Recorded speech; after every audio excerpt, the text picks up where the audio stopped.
ماں کے پیٹ میں جو فیٹس ہے جب اس میں روح آ جاتی ہے تو اس کا تو ابورٹ کرانے کے اوپر اس کی جان لینا بھی جو ہے اسلام کے اندر اس کے بھی رائٹس ہیں کہ اس کو آپ مار نہیں سکتے. بھائی لوگوں کو جب پتہ چل جائے کہ ماں کے پیٹ میں ایک ایرر یہ آ رہا ہے بچے میں تو ہم پہلے ہی اس کو ختم کر دیں بنسبت کہ لائف لانگ ایک تکلیف پالیں. اس کو پین ہوتی ہے اس کی زندگی اندر. Every child is born natural. بچہ ہم نے صحیح بھیجا تھا ہر لحاظ سے, اور اگر وہ بچہ جو ہے اخلاق سے دور ہو جائے یا ڈپریشن میں جتنے بھی اس کی مینٹل ہیلتھ ایشوز آئیں گے اس پہ تو صحیح مسلم میں نبی اکرم صلی اللہ علیہ وسلم نے اس کی بنیاد ایڈریس کی. تو اگر آج امریکن ریسرچ کہتی ہے کہ 4 سال کا بچہ جو ہوتا ہے اس کی پوری سائیکالوجی اسٹیبلشڈ ہو جاتی ہے, ساری زندگی وہ ان ابتدائی 4 سالوں کا فٹ پرنٹ ہے.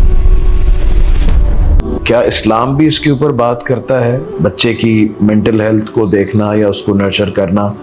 یا ہم نے تو سنا ہے کہ بس بچوں کے حوالے سے یہ ہے کہ 7 سال کا ہو جائے تو نماز کی تعلیم دو, اور اگر 10 سال میں ہو کے نہ پڑھے تو اس میں سختی کرو؟ دیکھیں, ہیومن سائیکالوجی کے اوپر اور نفسیات کے اوپر حقوق اس کے کیا ہیں اور اس کے رائٹس کیا ہیں, اس کی نرشمنٹ کیسے کرنی ہے, اس کی تو ہم اتنی بنیادی سطح سے اس کو کیٹر کر رہا ہے اسلام کہ ماں کے پیٹ میں جو فیٹس ہے جب اس میں روح آ جاتی ہے کم و بیش 3 مہینے کے قریب تو اس کا تو ابورٹ کرانے کے اوپر اس کی جان لینا بھی جو ہے اسلام کے اندر اس کے بھی رائٹس ہیں کہ اس کو آپ مار نہیں سکتے. اب یہ ایک علیحدہ بحث ہو جائے گی کہ آج کل جینڈر اور اس کے ساتھ کوئی سنڈرومز ہیں یا کوئی کروموسومل ڈس آرڈر ہے وہ ڈیٹیکٹ ہو جاتا ہے. تو بھائی لوگوں کو جب پتہ چل جائے کہ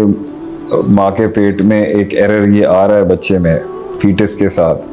تو ہم پہلے ہی اس کو ختم کر دیں بنسبت کہ لائف لانگ ایک تکلیف پالیں. یہ ایک علیحدہ سبجیکٹیو بحث ہے, لیکن ویسٹ میں بھی آج کل اس پر بہت بات اٹھی ہوئی ہے کہ they should be no abortion of the child. اس کو پین ہوتی ہے اس کی زندگی اندر. تو جو دین ماں کے پیٹ کے اندر ایک بچے کے رائٹس کی حفاظت کر رہا ہے, ماں کو ریسٹرکٹ کرتا ہے کھانا کھانے کے لحاظ سے کہ وہ she has to take care of 2 human beings herself and the child, تو وہ بچہ پیدا ہونے کے بعد اس کے حقوق رکھے گئے ہیں, اس کی بلوغت تک پہنچنے تک اس کے حقوق رکھے گئے ہیں, وراثت کی بات کی گئی ہے اس کے حوالے سے. اس سے اگر کوئی کام ہو جائے دانستہ غیر دانستہ طور میں, اصول فقہ کے اندر ہم اس بحث کو پڑھتے ہیں پڑھاتے ہیں اپنے مدارس کے اندر, جو قرآن اور سنت کا ایک اسٹیبلشڈ نارم ہے کہ ایک طفل ممیز ہوتا ہے جی, وہ بچین ہے ولی ہے, اگر اس سے کوئی غلطی ہو جائے یا بندوق چل جائے کوئی اور نقصان ہو جائے تو ولی جو ہے وہ اس کا ذمہ دار ہے. تو جو شریعت ایک ماں کے پیٹ سے فیٹس کے سفر کو قبر کی لحد میں اتارنے تک اس کو ہر لحاظ سے گارڈ کر رہی ہے,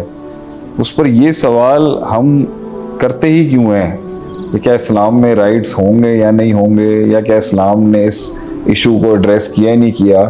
اس سب کے اوپر صحیح مسلم کی ایک بڑی فنڈامنٹل روایت ہے کہ نبی اکرم صلی اللہ علیہ وسلم نے فرمایا ما من مولود الا یولد علی الفطرہ. Every child is born natural. بچہ ہم نے صحیح بھیجا تھا ہر لحاظ سے. آگے کہا گیا فابواہ, پیرنٹس کے اوپر فرد جرم عائد کیا گیا ہے کہ ماں باپ ہوتے ہیں جو اسے اللہ اور اس کی نیچرل جو اس کا واک آف لائف ہے, جو نیچرل مائنڈ سیٹ ہے اس کا, اس سے ہٹانے والے پیراڈائم شفٹ جو کرتے ہیں وہ ماں باپ کرتے ہیں. فابواہ یحودانی او ینصرانی او یمجسانی او کما قال النبی صلی اللہ علیہ وسلم, کہ ماں باپ ہوتے ہیں وہ جو اسے یہودی, نصرانی, فائر ورشپر, میگینزم, زراشنزم پہ لے جاتے ہیں. تو غیر اللہ انسان میں آئے اور اس سے جو نفسیات کے اندر ڈیفیکٹ پیدا ہو, اس میں بھی ماں باپ فرسٹ انسٹیٹیوشن آف نالج کو ریفر کیا گیا ہے. تو صحیح مسلم میں نبی اکرم صلی اللہ علیہ وسلم نے اس کی بنیاد ایڈریس کی ہے. تو ایک جگہ بات کا سوال کا خلاصہ کلام یہ ہے کہ حقوق اور رائٹس بھی ماں کے پیٹ سے معین ہے, ٹھیک ہے, بننے تک, اور جو اس کی نفسیاتی تربیت ہے اس کے اوپر بھی روایت کھڑی ہوئی ہے ما من مولود, پیدائش کے بعد سے اس کی تربیت کا سلسلہ لگا ہوا. تو اگر آج امریکن ریسرچ کہتی ہے کہ 4 سال کا بچہ جو ہوتا ہے اس کی پوری سائیکالوجی اسٹیبلشڈ ہو جاتی ہے, ساری زندگی وہ ان ابتدائی 4 سالوں کا فٹ پرنٹ ہے,